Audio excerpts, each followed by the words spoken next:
Πώς εξηγείτε, ενώ μέσα σε όλα αυτά τα μέτρα, σε όλα αυτά τα δύσκολα που βιώνουμε, σε πολλές δημοσκοπήσεις η Νέα Δημοκρατία έχει προβάδισμα εναντί του ΣΥΡΙΖΑ και ο Αντώνης ο Σαμαράς κρίνεται καταλληλότερος ως πρωθυπουργός έναντι του κ. Τσίπρα. Και αν βλέπετε μέσα στο 13 τουλάχιστον ή μέσα στο επόμενο διάστημα εκλογές. Οι δημοσκοπήσεις ένα μήνα πριν τις εκλογές προηγούμενες έδειχναν το ΣΥΡΙΖΑ στο 12% ή με 13% οι καλύτερες δημοσκοπήσεις. Αυτό δεν θέλω να αμφισβητήσω τις δημοσκοπήσεις, αλλά θέλω να πω ότι η κοινωνία σήμερα είναι κινούμενη άμμος. Δηλαδή δεν ζούμε ένα σταθερό πολιτικό, μια σταθερή πολιτική περίοδο που να μπορούν και οι δημοσκοπήσεις να μετρήσουν με ακρίβεια τις διαθέσεις του κόσμου. Εγώ, να σας πω την αλήθεια, δεν θα εκπλαγόμουν αν είχαμε και μικρότερη και μεγαλύτερη μείωση του ΣΥΡΙΖΑ, διότι μια περίοδος που και εμείς θέλαμε να λύσουμε κάποια προβλήματα εσωτερικά, να οργανωθούμε, ξαφνικά από 4% βρεθήκαμε με 27%, από 10 βουλευτές σε 70 βουλευτές, ήταν μια περίοδος κάποιες ενδοστρέφειες και για μας. Επίσης, ο ΣΥΡΙΖΑ δεν έχει ακόμα κατακτήσει αυτό που θέλουμε να γίνει, να είναι ένα ενιαίο και συμπαγές κόμμα. Επομένως, εγώ θεωρώ ότι και οι δημοσκοπήσεις που είπατε είναι μάλλον πολύ αισιόδοξες για το ΣΥΡΙΖΑ.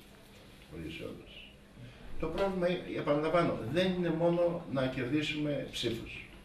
Πρέπει να κερδίσουμε ξανά την εμπιστοσύνη του κόσμου, όχι προς το ΣΥΡΙΖΑ, αλλά προς ένα σχέδιο ανατροπής αυτού του σάπιου καθεστώτος που έχουμε στην Ελλάδα. Βλέπω και εγώ τον κόσμο ακόμα είναι σε μια λογική, όπως είχαμε μέχρι τώρα κυβερνήσεις, ΠΑΣΟΚ, Νέα Δημοκρατία, ας έχουμε και μια κυβέρνηση, ας πούμε, του ΣΥΡΙΖΑ. Εμάς δεν μας ικανοποιεί πλήρως αυτό. Δείχνει δηλαδή ότι ίσως δεν έχουμε συνειδητοποιήσει ότι πρέπει να γίνουν μεγάλες αλλαγές, ότι θα έχουμε συμφέροντα απέναντί μας να συγκρουστούμε και επομένως πρέπει να αλλάξει όχι απλώς η κυβέρνηση, να αλλάξει αυτό που εμείς ονομάζουμε συνασπισμός εξουσίας. Δηλαδή πρέπει να βρεθεί τρόπος ο ίδιος ο λαός όχι απλά να συμμετέχει από απόσταση, αλλά να έχει λόγο και στο τι πολιτική θα εφαρμόζεται και πώς εφαρμόζεται. Τώρα, εκλογές. Να σας μιλήσω ειλικρινά. Το 2010, την Άνοιξη, εγώ προσωπικά με κάποιους οικονομολόγους τότε είχαμε κάνει ένα υπολογισμό, είχαμε βγάλει και μια ανακοίνωση με τον Κώστα τον Βεργόπουλο, τον Σάββατο Ρομπόγη, τον Ρημόν και άλλους. Τότε λοιπόν εκτιμούσαμε ότι μπορούσαν να μαζευτούν 50 δισεκατομμύρια έσοδα χωρίς να ανοίξει μύτη, που λέει ο κόσμος. Δηλαδή υπήρχε χρήμα που μπορούσε, ας πούμε, με μια ήπια φορολογία να μαζέψει 50 δισεκατομμύρια ευρώ. Που και κάποια βοήθεια, αν παίρναμε από την Ευρώπη, θα μπορούσαμε να είχαμε αποφύγει, ας πούμε, όλη αυτή την καταστροφή. Σήμερα είναι δύσκολο να μαζέψει ακόμα και 1 δισεκατομμύριο ευρώ. Δηλαδή, όσο περνάει ο χρόνος, όσο συνεχίζεται η πτώση της οικονομίας, τόσο τα πράγματα θα γίνουν δύσκολα. Να σας πω ένα δεύτερο παράδειγμα. Στο εκλογικό μας πρόγραμμα, από ό,τι θυμάστε, έχουμε τη θέση ότι αν έχουμε αύριο μια κυβέρνηση, όχι του ΣΥΡΙΖΑ, με στήριξη του ΣΥΡΙΖΑ, να είμαστε πάντως, να επηρεάζουμε τα πράγματα, εμείς δεσμευόμαστε να ανεβάσουμε τον κατώτατο μισθό, τον ελάχιστο μισθό εκεί που ήταν πριν τον μειώσουμε. Αυτό και σήμερα μας δεσμεύει.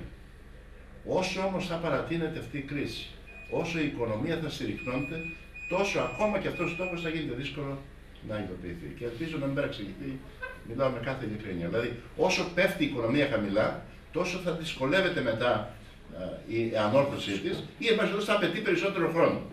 Με αυτή την έννοια, όσο πιο γρήγορα βρεθεί η λύση σε αυτό το δράμα που ζούμε, τόσο καλύτερα.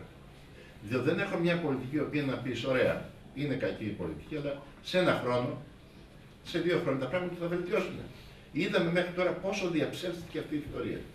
Θυμάστε και εσείς όταν ήρθε το μνημόνιο το πρώτο, είπανε το 11 θα έχουμε ύφεση, το 12 ανάκαμψη. Το 13 απογείωση. Πού είμαστε τώρα, σε πολύ χειρότερα πράγματα. Γι' αυτό δηλαδή ο χρόνος δεν βοηθάει. Χάνεται χρόνος, αλλά εμείς δεν θα χάσουμε το κουράγιο μας. Είμαστε ακριβώς εδώ για τα δύσκολα και μαζί με τον κόσμο να πετύχουμε την ανάπτυξη της κοινωνίας και την ανασυγκρότηση της οικονομίας.